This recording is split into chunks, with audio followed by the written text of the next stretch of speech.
कहानी बहुत पुरानी है। एक छोटे से गांव में चार दोस्त रहते थे, जिनके नाम थे करण, मोहित, बलराम और इरफान। चारों गरीब थे, पर मेहनत से ज्यादा किस्मत और चालाकी में भरोसा रखते थे। मेहनत करने से उन्हें नफरत थी, पर पैसे से बहुत प्यार था। एक दिन बलराम ने कहा, भाई लोग, ये गरीब जीवन कब तक चलेगा? कोई बड़ा काम करना पड़ेगा। एक चोरी।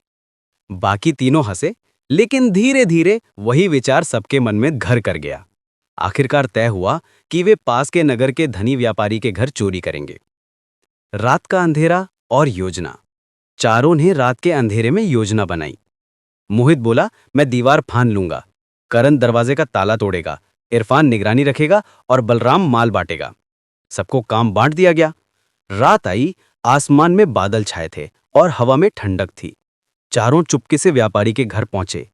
करण ने ताला तोड़ा, मोहित अंदर घुसा और कुछ ही देर में उन्होंने सोने के गहने, चांदी के सिक्के और थोड़े बहुत पैसे चुरा लिए। सब कुछ योजना के अनुसार हुआ, लेकिन जब वे गांव की सीमा पर पहुंचे, तभी मोहित बोला, भाई, माल बहुत है, इसे 4 हिस्सों में बांटेंगे। पर अभी नहीं, सुबह जंगल में जाकर बांटेंगे, यहां पकड़े जा सकते हैं। बाकी तीनों राजी हो गए। लोभ की पहली परीक्षा। सुबह हुई, चारों जंगल में पहुंचे। सोने चांदी का सामान देखते ही उनकी आंखों में लालच चमकने लगा।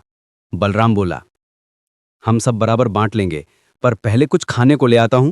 पेट खाली है तो सोच भी खाली रहती है। बलराम गांव की ओर चला गया। इधर करण ने मोहित और इरफान से कहा, देखो, अगर बलराम लौटे ही ना, तो सारा हिस्सा 3 में बांट लेंगे। तीनों ने हंसते हुए हामी भर दी। उधर बलराम सोच रहा था, क्यों ना इन तीनों को खत्म कर दूं, तब सारा माल मेरा हो जाएगा। उसने खाने में जहर मिला दिया। जब वह लौटा, तीनों ने खाना खाया और पल भर में जमीन पर गिर पड़े, दम तोड़ दिया। बलराम हंस पड़ा, अब सारा माल मेरा है। पर वह भूल गया था कि भूख से परेशान होकर उसने खुद भी वही खाना खा लिया था। कुछ ही देर में वह भी मर गया। एक सन्यासी की दृष्टि। सुबह जब सूरज निकला तो वहां से एक सन्यासी गुजरा। चारों लाशें देखकर वह ठहर गया।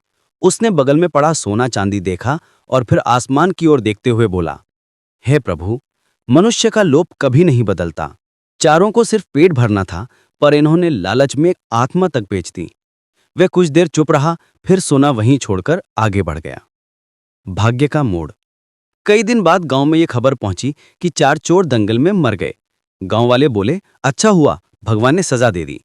लेकिन उसी गांव के पास रहने वाला एक नौजवान, रवि, ये खबर सुनकर सोच में पड़ गया। रवि गरीब था, पर मेहनती और ईमानदार। वह लकड़ियां काटकर बेचता था। वह अक्सर उन चारों चोरों को जानता था। सोचा, अगर मैं भी उनके जैसा लालच करता तो शायद मेरा भी यही हश्र होता।